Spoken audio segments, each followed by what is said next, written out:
গাইছ ঘৰতে কেনেকৈ বেকৰ এক্সাৰচাইজ কৰিব পাৰি মই দেখাই দি আছোঁ। যদি আপোনালোকে জিমত যাব পৰা নাই তেনেহ'লে ঘৰতে বেকৰ এক্সাৰচাইজ কেনেকৈ কৰিব লাগে মই আজি বেকৰ এক্সাৰচাইজটো দেখাই দিম, চাই যাব। 3টা ছেট কৰিব লাগে, প্ৰথমতে 8টা, তাৰপিছত 10টা, তাৰপিছত 12টা কৰিব লাগে।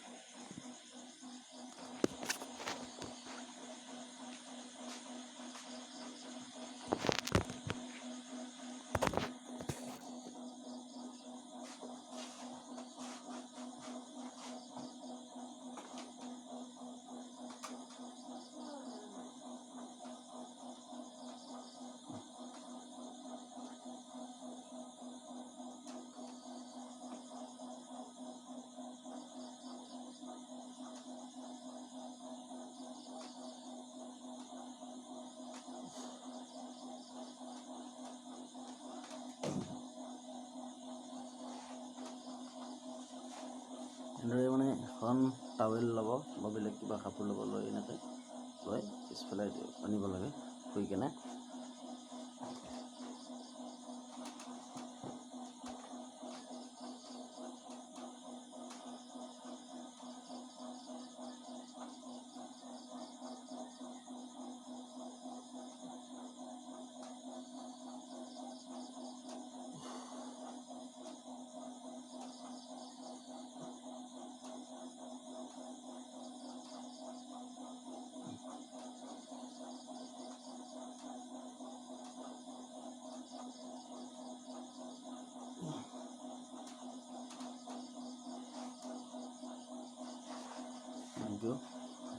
এনেদৰে 3টা ছেট কৰিব লাগিব, অকণমান ৰৈ তো এনেধৰণৰ ঘৰত কৰা ব্যায়ামবোৰ পাবৰ কাৰণে মোৰ চেনেলটো ছাবস্ক্ৰাইব কৰি থ'ব।